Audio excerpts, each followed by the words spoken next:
Hey guys, what's up? Welcome back to my channel. So I'm filming in the bathroom today. Have a little bit of the natural lighting coming in as well. So I'm super excited for today's video. I'm going to be sharing some tips on how to work from home with a toddler and avoid mom burnout. I've been doing this for the past 3 months and it's been hard, but I finally got to a place where I'm not getting burnt out consistently.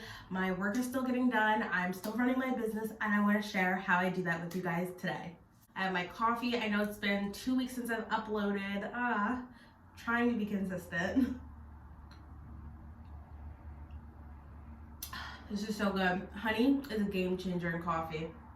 It has just been really hard not having help. Today I'm solo. Again, Steve's gone from 8:15 till about 7:45, 8 o'clock ish. So it's just gonna be me all day. He won't see Malia before she goes down, which is sad. So I was like, you know what? She's napping. I got some work done for my client. Let me film this YouTube video.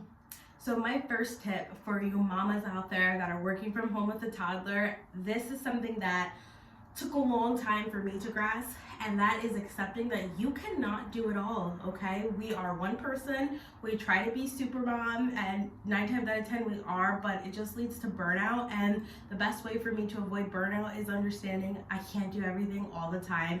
We don't have consistent childcare, and Steve works, like I mentioned earlier in the video, like a full work day. He's gone from 8:15 till about almost 8 o'clock. He's on 12 hours. So it's a lot, and to put that pressure on myself of trying to do it all on top of working is just not fair to myself. So once I started to accept that, it was easier to let things go. I used to love having the kitchen clear at night because I could start over in the morning and just clean, but now that I'm working from home, I cannot spend all day cleaning. I need to work. I'm not a stay-at-home mom. I am a work-from-home mom. So sometimes at night it looks like getting the kitchen completely clean and having a fresh slate in the morning, and sometimes it looks like just wiping down the table and the counters, soak the dishes to deal with tomorrow. Just doing what I can.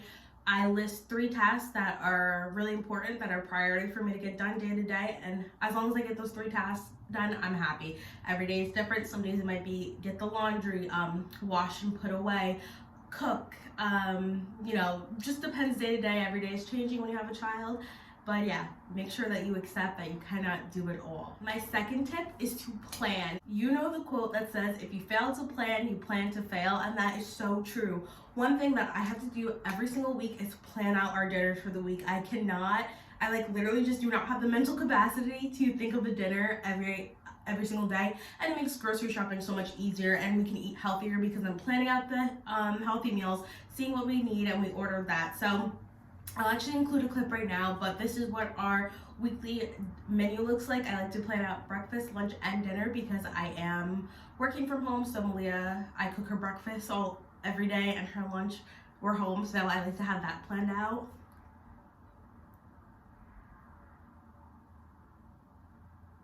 Okay, I thought she was waking up. And then also for the weekend, when Steve gets up with her, if he's not working, then he knows what to give her. He already knows what she's had for the past week, so he doesn't have to gas or wake me up. He can look at the menu and cook her breakfast. And because I plan our week, I like to plan our day as well. I'm not crazy and plan every single day of the week, but I like to plan the night before. Everything's constantly changing, so just planning the night before and having an idea of what you're gonna do. How are you gonna entertain your child today while you're trying to work from home, especially on days where I have meetings or I just have deadlines to meet. I cannot just be trying to figure out what is she gonna do, what can I do to entertain her. I need to have it already planned out. So we do stick to a good routine every morning. We eat breakfast, then we get dressed for the day, brush our teeth and stuff, and that's our time together. So she's gonna flow with that. So when I tell her it's time to have independent playtime, she is a lot more willing to go play by herself because we just had our time getting ready together and playing. Sometimes I try to do some homeschool. I'll put Miss Rachel on and really just make sure I'm acting everything out too, so she's learning and doing it as well. She'll do it on her own too, but if I can squeeze in some time to homeschool, I'm really happy for that. And she's only 1.5, so like I'm not homeschooling her an extensive lesson plan or anything. She doesn't need that.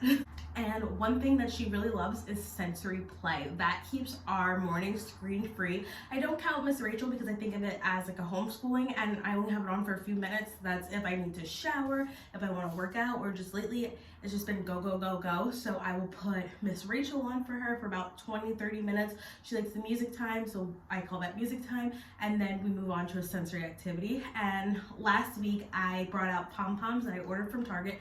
$3. It turned our screen-free morning into a screen-free day. She loved the pom-poms. That's all she wanted to play with all day, and we had so much fun. My third tip is to have a system in place if your child doesn't nap. Now, toddlers, you know they love to fight their naps even if they're extremely tired. As long as I get Malia up by 7:30 or 7:45 the latest, she will nap still. She'll go down between 11:45 to 12 and sleep until about 2:15.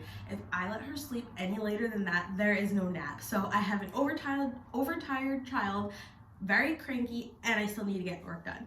Recipe for disaster. So one thing that I started implementing around 14 months was quiet time. And it took us a while to work up to quiet time, but because she's been doing it for so long, she's 20 months now, she's used to quiet time, she knows what it is. So I always tell her, you know, whether she's fighting the nap or I miss a window because we're out or something like that, I tell her, you know, okay, you don't have to go to sleep, but you do have to have quiet time. So we're gonna get your blankets, we're gonna get your binky, and we're gonna lay down, okay? And she, like, nap time is a trigger for her, I feel like. So if I say nap, she loses it, even if she needs a nap. So I just tell her, you know, let's have some quiet time, lay down, I love you. And the longest she will have quiet time is about 45 minutes. And that just recently happened within the past 3 weeks. But it's definitely been something we had to work on and build up because it went from 5 minutes to 10 minutes and so on. So 45 minutes is great. Sometimes she'll drift off and then she'll wake back up. But for the most part, she just lays there playing and talking to herself. She still does have the front gate rail of her crib up, so she can't get out of bed and play with toys and stuff like that. We're not there yet, thank God. So quiet time really works out for us. And yeah, for the most part, like I said, we do stick on schedule. I have work. Last week we were completely thrown off because we were sick. Just now feeling better, so it was rough. That's also part of why I couldn't get a video up last week. We were all sick and I was taking care of everyone.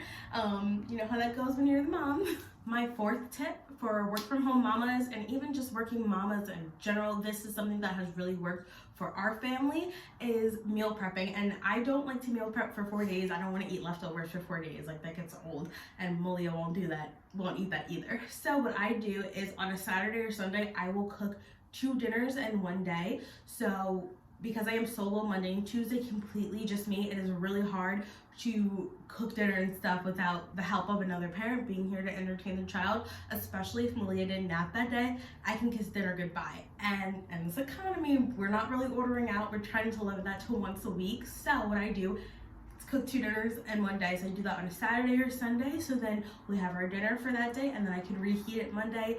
I like to do that too, so Steve can have dinner to take to work, so he doesn't have to buy lunch or dinner. He can take his meals. I can just reheat it and it's quick and easy. So that's something that I really like to do. It's not more expensive because I plan our 5 to 6 meals out for dinner. We get that, and then one day I'm just cooking 2 dinners, and preferably it's 2 easy dinners. So it's a crock pot recipe and a sheet pan dinner, or a crock pot recipe and a 1 skillet pan dinner. Like, just something super easy because I'm not trying to be prepping and cooking for 4 hours when it's the weekend and I should be resting. Alright guys, so that is going to wrap up this video. I really hope you guys enjoyed. Let me know if you guys want to see any other videos about working from home with a toddler. I do have another channel that I will be posting on soon, talking about how I became a virtual assistant under $100 and taking you through my journey and those tips on that channel. So I will link down below. Make sure you subscribe, and I will see you guys in my next video. Bye guys.